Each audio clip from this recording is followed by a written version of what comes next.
سلام، وقت بخیر. به پادکست شیر خوش اومدین. من شاهین هستم. امروز قراره با دوستم منم وحید وحیدم. درباره یکی از جذابترین تحولات تاریخ بشر صحبت کنیم. تحولی که شاید هر روز شاهدش هستیم اما به ریشاش واقعا فکر نکردیم. مثلا وقتی اسم قدرت جهانی رو میشنویم چه تصویری به ذهنمون میاد؟ مثلا لشکرکشی، جنگ، توپ و تانک و تفنگ و اینا، اما واقعیت یه چیز دیگه است. امروز وقتی مثلا یک قدرت جهانی با یک اسکناس کاغذی اعمال میشه، با یک کلیک در یک سیستم بانکی، با یک فیلم هالیوودی یا یه اپلیکیشن روی گوشی موبایلمون، میتونیم قدرت این قدرت های جهانی رو حس کنیم و تو زندگی معمولیمون اونا رو ببینیم. حالا تو این اپیزود میخوایم ببینیم که چگونه این قدرت ها از شمشیر به دلار تغییر شکل دادن و چطوری شرکت های تکنولوژی بزرگی مثل آمازون یا شرکت های فیلمسازی مثل هالیوود در آمریکا از این قدرت استفاده میکنن و این تغییر و تحولات رو در دنیای امروزی ما ایجاد کردن. خب بریم سراغ داستان و جان. خیلی بیا هم اول شروع کنیم از اینجا، از قبل جنگ جهانی دوم، که ببینیم که قدرت اصلا به چه معنایی بوده. حالا مثلا قبل جنگ جهانی دوم ما پادشاهایی داشتیم مثل نادرشاه افشار که به هند لشکر کشی کرد که بخواد تخت طاووس و یا کوه نور رو با خودش بیاره ایران، یا هیتلر رو داشتیم که در جنگ جهانی دوم به دنبال تسخیر اروپا و دسترسی به منابع بود. حالا میبینیم که تو اون زمان واقعا تو نیاز به لشکر و توپ و تانک و اینجور چیزا بودی که تا بتونی قدرت جهانی خودت رو توی دنیا نشون بدی و اعمال کنی. حالا میخواستم نظر تو رو بدونم که مخصوصا به این مدل کلاسیک قدرت نظر تو بگی، و آیا به نظر چی شد که این مشخص کنی که این الان کارآمد نیست، این قدرت کلاسیک. خیلی هم عالی. آره دقیقا به درستی اشاره کردیم. ما وقتی که قدیم رو نگاه میکنیم، قبیله ها یا کشورها یا هر گروهی از مردم، اینا به هم حمله میکنن و اینجوریه که به هم حمله میکنن، منابع و اون طرف رو برمیدارن و این منابع میتونه هر چیزی باشه. مثلا قدیمترها حتی زنها و بچه ها هم به عنوان منابع محسوب میشدن، یعنی میرفتن مردها رو میکشتن، زنها و بچه هاشون رو حالا اگه 4 تا پوست و گوسفندی داشتن میدزدیدن میومدن. این دیگه تا دیگه این اواخر تموم شد. ولی حتی اون زمان هم کسایی که قدرت های کلاسیکی که ما اسمشون رو الان میشنویم، مثل مثلا نمیدونم سلسله های بزرگ مثل هخامنشیان و اینا، اونا واقعا چیزی بیش از این بودن که حالا ما توی این پادکست بهش نمیپردازیم. ولی اکثر قدرت های کلاسیک جمع میشده توی زور بازو، این که ما بریم ورداریم، و اینجوری بوده که میرفتن یه چیزی رو قلمبه ور میداشتن می آوردن. اینجوری نبوده که دیگه بمونن اونجا. و خب واسه مردم اونجا هم قطعا این خیلی سخته دیگه. شما هر روز بیای مثلا یه خورده گوسفند داری بیان ببرن، و در واقع اون نفرتی که ایجاد میشه باعث میشه که این پایدار نمونه، انگار که آدم یک گاوی رو داره و میکشتش و گوشتش رو میخوره. اون دیگه باقی گاوها قطعا ایده خوبی در مورد تو ندارن. که خب این هی در طول زمان عوض شده و ما در واقع حالا بعدش رفتیم توی یه مدل دیگه ای که در واقع مدل استثماری و اه، کلونی سازی هست، که در واقع اینجا انگلیس و بقیه کشورهای اروپایی شروع کردن که اینجا به جای اینکه اون گاوه رو بکشن، در واقع دیگه شروع میکنن چیرش رو دوشیدن. من حالا میتونم یه سری عکس ها رو هم اینجا شیر بکنم، همون جوری که تو آره. گفتی. نمیدونم الان دارم شیر میکنم یا نه هنوز. آه، آره الان نادرشاه شاه جلوی تخت طاووس. آره آره. قبلا وقتی یه امپراتوری میخواست قدرت خودش رو نشون بده، جز اینکه به شهرهای سرزمین دیگه لشکر کشی کنه و مفهوم فتح کردن خیلی ارزش بیشتری داشت. و غنایم جنگی، حالا تو مخصوصا دوره قبل از جنگ جهانی دوم، این مفاهیم فتح کردن و غنایم جنگی خیلی مفهوم داشت که الان کم کم اون مفاهیم شاید هست، ولی به این مفهومی که ما قبل از جنگ جهانی دوم داشتیم یه ذره تعریفاشون شاید تغییر در واقع کرده. اخلاقیات ما الان قبول نمیکنه که ما مثلا الان حمله کنیم، بریم مثلا چه می‌دونم یه کشوری بهش کشور دیگه حمله کنه، بیاد تمام منابعش رو ورداره، مثلا بیاد چه می‌دونم به ما حمله بکنه، مثلا اگه کسی به ایران حمله بکنه بیاد مثلا موزه همه رو خالی کنن وردارن ببرن، بعد اینجوری شاه بشینه روش جس بگیره و تخمه بخوره بر خودش، یا مثلا کوه نور، دریای نور، طلاها رو بردارن بیارن و اینا. خب میخوایم بریم تو قسمت استثماری. آره، حالا بریم پس از جنگ جهانی، حالا خصوص جنگ جهانی دوم، که حالا به نظر میاد که ملت ها یا کشورها فهمیدن که جنگ مستقیم، حالا فتح کردن و غارت کردن خیلی گرون تموم میشه براشون. و میبینیم که توی دنیا یه تحول بزرگی رخ داد که همون که تو گفتی این مدل استعماریه، که حالا توی این مدل قدرت های بزرگ متوجه شدن که نیازی نیست که دائما جنگ کنن، کافیه فقط یه بار قدرت نظامی وارد بشن، یک کشور رو تحت کنترل خودشون بگیرن و بعد از این از طریق ابزارهای نرمتر مثل فرهنگ و اقتصاد و رسانه اون کشور رو تحت کنترل خودشون نگه دارن، که لزوما معنیش این نیست که اونجا رو فتح کرده باشن، ولی از لحاظ همونطور که گفتم فرهنگ و اقتصادی اون کشور رو تو کنترل خودشون نگه دارن. تو این دوره بعد از جنگ جهانی چند تا مثلا شرکت های مشهوری هستن که خیلی تاثیرگذار بودن، مثل شرکت هند شرقی انگلیس و نفت بریتانیا. حالا نظر تو رو میخواستم تو این دوره بدونم که چطور شد این شرکت ها چنین قدرتی رو تونستن پیدا کنن در این دوره، و به نظر چه رابطه بین دولت ها این شرکت های اولیه وجود داشت؟ آره، این خیلی نکته جالبیه. همونجوری که اشاره کردی توی این شیفته اینا مجبور شدن که در واقع مجبور نشدن، اینجوری متوجه شدن که ما نیاز نیست بریم کل کشور رو از بین ببریم. وقتی که شما میخوای بری یه کشوری رو و همه منابع رو ازش بگیری، اون کشور با تمام توان وای میسته. ولی وقتی که شما اینا انگلیس و اینا متوجه شدن که اینا میتونن برن حکومت رو شکست بدن و بعد بیان با ابزارهای فرهنگی و اینا به مردم بگن آی مردم ما با شما کاری نداریم، اصلا بیا این من حقوق بیشترم بهت میدم، به جای اینکه برای حکومتت کار کنی برای من کار بکن. و در واقع اینجوری اینا تونستن که کلونی سازی بکنن و توی جاهای مختلف منابعشون رو استخراج بکنن و اینجا دیگه دنبال تخت و الماس و اینا نبودن، اینجا دنبال منابعن. و ما اینجا خیلی در واقع اینجا چون اتفاقی که اینجا افتاد، اینجا دیگه آدم ها پادشاه ها به جای طلا دنبال اینن که برای در واقع اون اقتصاد خودشون خوراک ایجاد بکنن. و وقتی که ما بحث اقتصاد و صنعت و خوراک ایجاد میکنیم، قاعدتا شرکت ها هم پاشون وسط کشیده میشه. مثلا چیزای مشهوری که ما میتونیم بهش بگیم، دو تا مثال مشهور هست. این ایست ایندیا که خیلی جالبه و این کارهایی که کردن. من فقط اینجا همین قدر میگم که قبل از اینکه انگلیس هند رو مستعمره خودش بکنه، فکر کنم سومین کشور ثروتمند جهان بودن، ولی الان شما میدونین که زاغ نشینن همه تو هند، یعنی انقدر این شیره رو کشیدن. ولی خب ما اینجا بهش نمیخوایم بپردازیم. دو تا مثال جالبی که من میخوام واسه این قسمت بزنم، یکی آمریکاست که در واقع انگلیس، خب ما همه میدونیم که قبلا پارچه انگلیسی خیلی پارچه خوبی بوده. اینا خب واسهش پنبه میخوان، واسه این ماشین صنعتی بزرگشون خوراک میخوان. خب انگلیس هم کوچیکه، خب چیکار بکنیم؟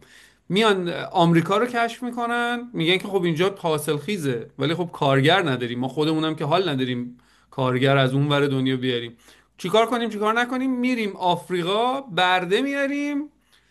آمریکا واسمون زمین اینجا خوبه، اینجا رو که ما گرفتیم سرخپوستا رو کشتیم، زمین از اینا، کارگرم که این سرخپوستا کارکن نیستن، اونقدر فرمان بردار نیستن، میریم ما آفریقا برده ور میداریم میاریم اینجا رایگان کار میکنن، پنبهشو ور میداریم صادر میکنیم انگلیس، انگلیس اونو تبدیل میکنه در واقع به پارچه، پارچه شما میفروشیم پولشو میزنیم به بدن. یعنی در واقع اینجاست که اون شرکت ها قاطی میشن و در واقع شرکت دیگه سیاسی اقتصادیه، یعنی اون انگلیس اصلا پول مملکتش از این در میاد و اون یه قدرت خیلی بزرگیه. مثال دیگه شرکت در واقع بی پی هست که الان ما بهش میگیم بریتیش پترولیوم. اه، این عکسی که میبینی در واقع بی پی الان اسمش بی پیه، بریتیش پترولیوم. قبلا اسمش بوده آنگلو پرژن اویل کامپانی، در واقع شرکت نفت ایرانی آنگلو ساکسون. و همینطوری که میبینین اومدن نفت ایران رو طبق قرارداد دارسی و اینا گرفتن و اینم حالا شرکت نفت انگلیس و ایران محدود. و در واقع نفت ایران رو میبردن، فکر کنم 4% رو به ایرانی ها میدادن. در واقع اینجا شرکته اومده اینجا و ما میبینیم که وقتی که مصدق این شرکت رو انداخت بیرون، انگلیس و آمریکا اومدن دولت یعنی اومدن مصدق رو انداختن پایین. یعنی انقدر این واسهشون مهم هست که شوخی ندارن، برای اینکه پول اصلی در واقع پول اصلی کشور از اینجا داره تامین میشه. اینکه ما بریم منابع رو از کشورهای دیگه بیاریم، بعضی وقتا منابع، بعضی وقتا کاره. اینجوری نیستش که من برم یک بار طلا رو بردارم بیارم، نه، من اینجا هستم، تو واسه من کار میکنی، من پول تو برمیدارم. این به نظر من اون قسمت مستعمره‌ای داستانه. حالا شاید به نظرم، شاید جان شما اگه چیزی میخوای اضافه بکنی روی این قسمت. آره دیگه، این کودتای 28 مرداد علیه دکتر مصدق، حالا کاملا مشخصه که این نظم، حالا قدرت نوین جهانی جدید رو کاملا توی این کودتای 28 مرداد میبینیم که به جای اینکه دولت‌هایی مثل انگلیس و آمریکا وارد حمله نظامی یا با نیروهای نظامی وارد مقابله با مصدق نشدن، برعکس سرویس های جاسوسیشون دست به کار شدن و این کودتا رو انجام دادن و من بالاخره اون تحولات رو به نفع خودشون تغییر دادن. دقیقا. یعنی این انقدر مهمه، یعنی این شرکت ها یک شرکت های ساده نیستن، این شرکت ها اهرم های قدرت بزرگی هن که در واقع خیلی در هم تنیدن با حکومت. یعنی اصلا و این شرکت ها شروعشون اینجوریه که معمولا با یک در واقع مونوپولی، با یک مونوپولی ایجاد میشن. مثلا ایست ایندیا مونوپولی در واقع هند دستش بوده. شرکت بی پی که حالا این گوشه بی پی نوشته، آنگلو ایرانیان اویل کامپانی، مونوپولی نفت ایران دستش بوده. یعنی هیچ شرکت دیگه، چه انگلیسی چه غیر انگلیسی، حق نداشته به نفت ایران توی اون حوزه دست بزنه. و اینا در واقع با این مونوپولی ها شروع میکردن که خب قاعدتا وقتی که ما بحث مونوپولی میاد، مخصوصا واسه شنونده ایرانی، طبیعیه که اون کسی که میاد صاحب شرکت میشه یک آدم عادی نیست. یعنی ما هممون میدونیم که اون از بطن حکومت اومده و در واقع قدرت اصلی رو گرفته. اه، حالا اه. میخوای برسیم به مدل امروزی که حالا به نظر میاد که پیچیده ترین و هوشمنده ترین شکل قدرت جهانی که تاریخ بشر تا الان دیده. بعد جنگ جهانی دوم آمریکا یه اختراع نابغه‌ای کرد که دلار رو تبدیل کرد به ارز مرجع جهانی. مثلا اگه کره بخواد با ژاپنی تجارت کنه، مجبوری که از دلار استفاده کنه. اگه نفت میخرید با دلار باید بپردازه، اگه ذخیره ارزی دارید احتمالاً باید دلار باشه. حالا این مکانیزم چرا به نفع آمریکاست؟ این سیستم مثل یه مالیات جهانی نامری کار میکنه. وقتی که مثلا فدرال رزرو آمریکا پولی رو چاپ میکنه که عملا دلار هست، در واقع ارزش همه دلارایی که تو دنیا شما و من و همه افراد داریم کمی کمتر میشه. یعنی آمریکا بدون اینکه یه دونه فشنگم شلیک کرده باشه به کشوری یا به اه، دولتی، به صورت نامری از ماها مالیات میگیره. حالا تخمین زده میشه که بیش از 60% ذخایر ارزی جهان به دلار هست. یعنی وقتی آمریکا تصمیم میگیره پول چاپ کنه تا از بحران اقتصادی خودش خارج بشه، در واقع هزینهش رو بین تمام دنیا تقسیم میکنه. حالا این سیستم که انگار یه ذره جادویی به نظر میرسه، به نظر چطور سر پا مونده؟ چرا کشورهای دیگه اجازه دادن این اتفاق بیفته؟ در واقع چاره دیگه ای ندارن، چون که وقتی که من این رو میدونم و شما در واقع من و شما این رو میدونیم، قطعا رهبران همه کشورها هم این رو میدونن.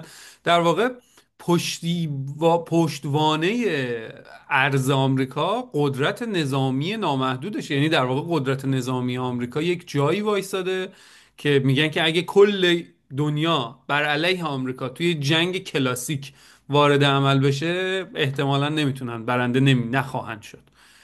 و این اینجاست که در واقع یعنی اون چوبه رو برده بالا ولی نمیزنه و این خیلی هزینهش واسه خودش کمتره.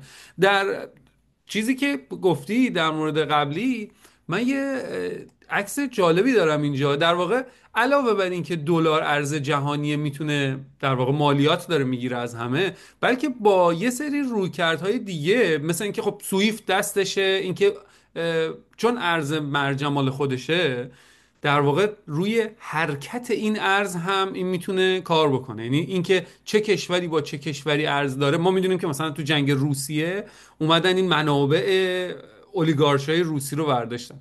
در واقع قدرت ارز بقیه کشورها رو هم داره تعیین میکنه آمریکا. و این یعنی اینکه تو اگه با آمریکا روابط خوبی نداری، ارز تو ارزشش کم خواهد شد با اعمال تحریم ها. در واقع تحریم ها خیلی قدرت بزرگه. این تعیین میکنه که به عنوان کسی که توی هر محدوده ای از این کره زمین زندگی میکنین، 1 ساعت کار شما معادل مثلا چند کیلو برنجه. یعنی اگه شما تو عمان 1 ساعت کار بکنین و یه حقوقی به شما بدن، شما میتونی مثلا چلو کباب بخوری. همون 1 ساعت کار رو اگه توی این قرمز پررنگا که ایران هم جزوش انجام بدین، متاسفانه شما برنج کمتری میخواهی خورد. کار همون کاره ولی ارزشش کمه. تو چجوری میتونی ارزش کار یک نفر رو در واقع پیچش دست آمریکاست که در واقع آبی معیاره و به بقیه گفته که باشه، حالا مثلا من میبینیم که اروپا یکم کمتره، در واقع ارزش قوی تر از ارز آمریکاست. و این هم دلیل داره برای اینکه آمریکا ارز رو از قصد بالاتر نگه داشته که بتونه صادر بکنه بهش، که حالا واردش نمیشیم. ولی در واقع این پیچ خیلی مهمیه که در واقع اهرم قدرت خیلی مهمیه که آمریکا داره و آره. روی الان هم ارز جهانی. این شاید یه سوالی پیش بیاد که خب ما بررسی کردیم که قبل جنگ جهانی بیشتر نیروها به ارتش و لشکر و توپ و تانک و تفنگ و اینا سرمایه گذاری میکردن، ولی بعد جنگ جهانی دوم گفتیم که بیشتر به قدرت از طریق قدرت های نرم استفاده میکنن. ولی الان وقتی که بحث حفظ قدرت دلار رو که حرف میزنیم که چرا کشورها قبول دارن این قضیه رو، یکی از مهمترین دلایلش نیروی نظامی آمریکاست. ولی خب شاید این سوال پیش بیاد که خب چطور شد پس دوباره همون نیروی نظامی است که این قدرت جهانی رو تعیین میکنه. ولی مسئله اینه که آمریکا خیلی هزینه زیادی روی تکنولوژی های نظامیش اه، هزینه میکنه، اونا رو هی پیشرفته تر میکنه، بروزتر میکنه. ولی اختلاف شدیدی بین هزینه این هست که تو اینا رو تولید بکنی، تحقیق و توسعه و فلان، اینا رو به وجود بیاری و بعد استفاده کنی. حالا توی جنگ های اخیری که افتاده دیدیم که مثلا یک موشک معمولی که حالا وظیفش مثلا از حفظ حریم هوایی اینا هست، می‌بینیم که بعضی از این موشک‌ها قیمتشون حتی به 1 میلیون دلار میرسه. وقتی که تو این تکنولوژی رو داری و این اسلحه رو تو انبارت داری ولی استفاده نمی‌کنی، خب به مراتب مشخصه که هزینه‌ات پایین میشه تا برسی که تو این یه تکنولوژی رو تولید می‌کنی و هر روز می‌خوای ازش استفاده کنی، هی باید این تولید بشه، هی باید تولید بشه. اینو خواستم توضیح بدم که شاید مثلا اگه برای کسی سوال باشه که خب این یه پارادوکس شد، همچنان هم قدرت نظامی حرف اولو میزنه. درسته که قدرت نظامی تاثیر خیلی زیادی داره، ولی با این قدرت، استفاده از قدرت نرم مثل دلار و فرهنگ و اقتصاد، اینا هزینه‌هاشون رو خیلی خیلی پایین تر آوردن. یعنی اون هزینه ای رو که با اون نتیجه باید میذاشت، با این ابزارها خیلی با قیمت ارزونتر میتونن به اون نتیجه نهایی برسن. حالا دقیقاً. این خیلی نکته خوبی بود. من یه چیزی هم اضافه بکنم بهش. یه دلیل دیگه ای که دلار باید، یعنی چرا ما باید دلار بخوایم، یعنی مثلا ما توی ایران چرا ما باید اصلا وصل باشیم به دنیا؟ خب ما میتونیم خودکفا باشیم دیگه، یعنی ایده خودکفایی اصلا از همینجا میاد. ما فهمیدیم که اگه بخوایم با بقیه ارتباط داشته باشیم، پیشش دست آمریکاست، اهرمش دست آمریکاست. خب چیکار کنیم؟ ما خودکفا میشیم، تو دهات خودمون همه چیز رو خودمون میکاریم، خودمون در میاریم. مشکل چیه اینجا؟ قدرت دیگه آمریکا وارد میشه، قدرت فرهنگی. اون در واقع ایدئولوژی خودش رو به ما صادر میکنه با اینستاگرام، با هالیوود، با فیلم.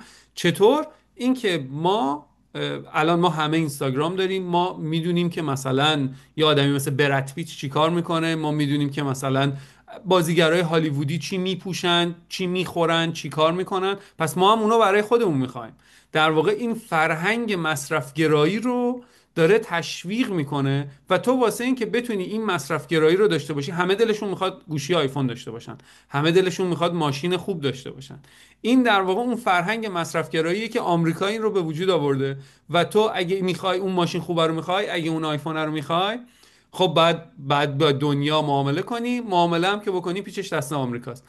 حالا ما میرسیم به، یعنی در واقع از این مصرفگراییه و از این در همتنیدگی دنیا و نیاز به معامله کردن با بقیه و نیاز به چیزها، ما میرسیم به قسمت بعدی که اهرم بزرگ هست، که در واقع شرکت های چند ملیتی هستن که در واقع این چیزها رو تولید میکنن، مثل اپل که آیفون رو میزنه، مثل همه شرکت های خودروسازی، مثل گوگل، مثل شرکت های دیگه که اینها هم پیچشون دست، اینا یه رابطه در واقع یه همزیستی با هم دارن، هم قدرت رو برای آمریکا تعمین میکنن، هم آمریکا هم برای اینکه اونا دارن قدرت رو میارن. مثل همون شرکت در واقع بی پی، اونا آمریکا هم متقابلا از اونها حمایت میکنه، حمایت های شدید، میتونه با بابت اینکه اونا ضرر نکنن وارد جنگ بشه. و در مقابلم اونا خب لابی هایی دارن داخل کشور و در مقابلم اونا مالیات میدن و در واقع سیستم مالی آمریکا رو نگه میدارن. آره، به نظر منم این رابطه بین این شرکت ها و دولت آمریکا یه رابطه دو طرفه است. دولت آمریکا این چارچوب رو با قدرت نظامیش میسازه و این شرکت های چند ملیتی و غول‌پیکر رو مجبور میکنه که در این چارچوب بازی کنن. و حالا این شرکت ها هم حالا به نظر میاد که یه مسئولیت ساختن اهرم های زیرساختی دنیا رو دارن. مثلا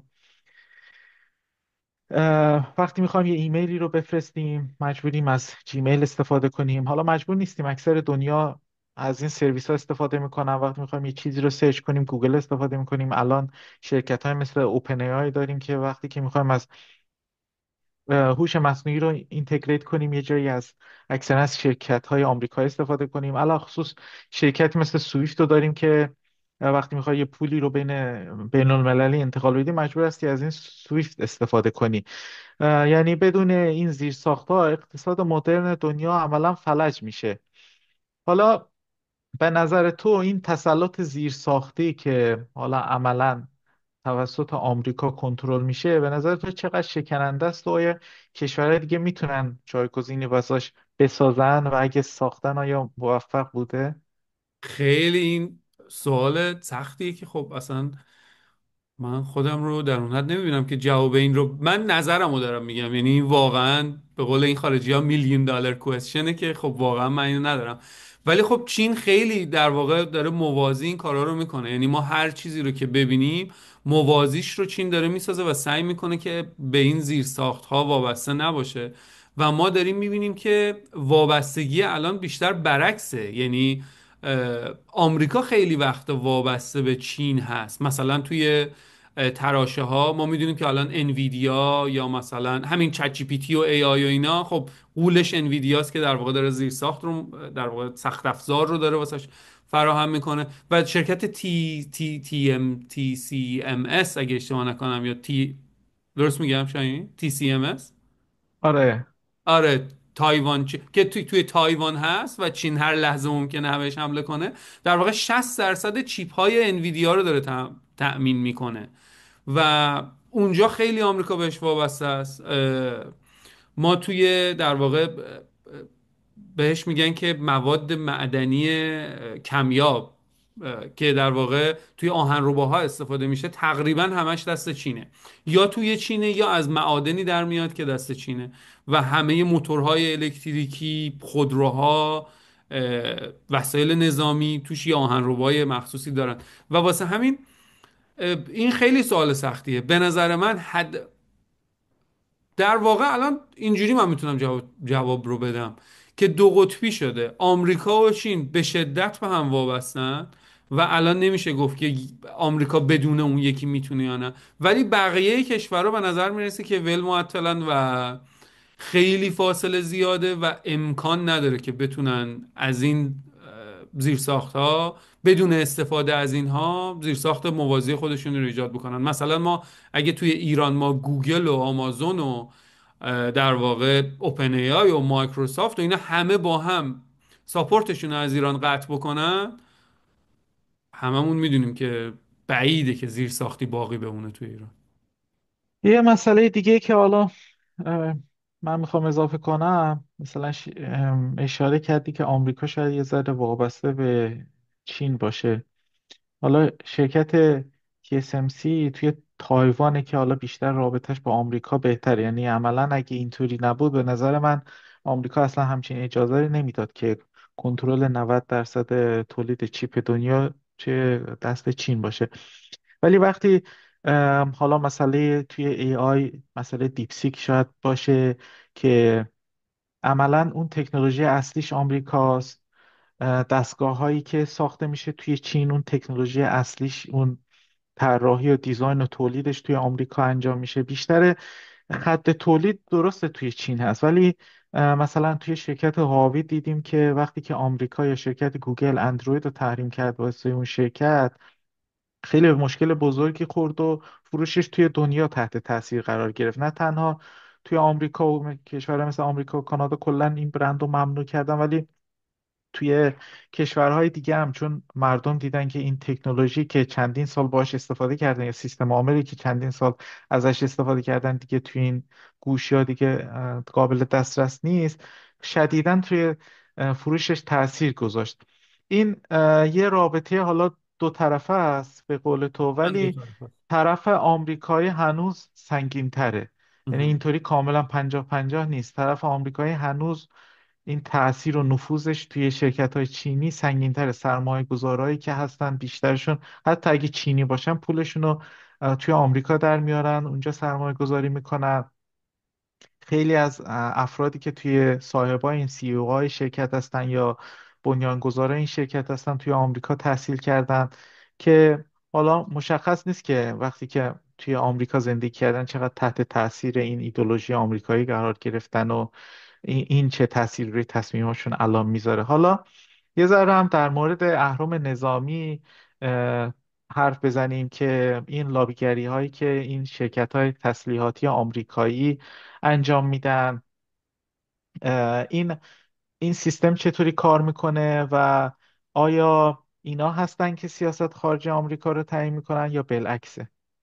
در واقع اینا همشون در واقع یه سری اهرم هان دیگه، یعنی همین اهرم در واقع میلیتری کامپلکس بهشون، یعنی شرکت های صنعتی نظامی هستن، شرکت های تک هستن، یه سری گروه های در واقع مذهبی هستن. همه اینا هر کدوم یه ذره اون نقششون رو میزنن روی سیاست های خارجی و برایند این هاست که در واقع دنیا رو میسازه. ولی خب ما میدونیم که این در واقع شرکت های نظامی هم یکی از اهرم های بزرگ هستن و اینا هستن که در واقع جنگ های بی پایان، جنگ همیشه جنگ توی دنیا هست برای اینکه این کورپوریشن ها، این شرکت های بزرگ نظامی دارن از این سود میبرن. و این در واقع چرخش رو میبینی که مالیات از مردم گرفته میشه. این مالیات واقعا از تمام مردم دنیا گرفته میشه، فقط آمریکا نیست.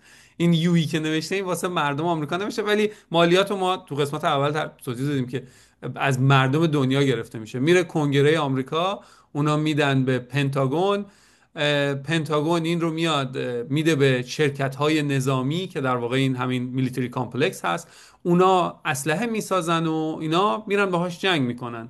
و چرا همیشه جنگ میکنن؟ برای اینکه این کورپوریشن ها به یه سری لابیست ها و به خود کنگره و نامزدهای ریاست جمهوری در واقع دونیت میکنن، پول میدن، در واقع این کمپین های انتخاباتیشون رو اینا در واقع پولش رو میدن. و اینطور میشه که ما همیشه در این جنگ خواهیم بود، برای اینکه تا این شرکت ها دارن از این نفع میبرن و قدرت هم دارن. و این چرخه فعلا که هست تا اینکه یک جای این چرخه شکسته بشه، اینکه یه جای یکی از این در واقع مسیرها باید شکسته بشه که دیگه اینا نتونن، در واقع این چرخه نتونه ادامه پیدا بکنه. شاید بعد تو جنگی شکست خورد، نمیدونم چه اتفاقی میتونه بیفته که این چرخه نباشه، ولی چرخه ای که الان هست همینجوری که توی این تصویر مشخصه یه چرخه ایه. و در مورد پول هم هست دیگه، یه اتفاقی که توی آمریکا میفته همه چیز در مورد پوله.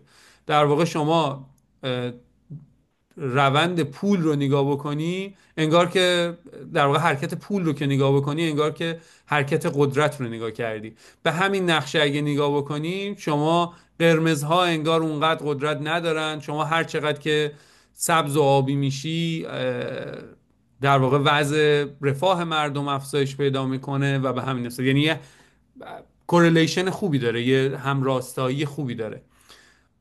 پول به نظر میرسه که در دنیای جدید و در ایدئولوژی آمریکایی خیلی نقش پررنگی داره و جایگزین ایدئولوژی های اخلاقی گذشته شده.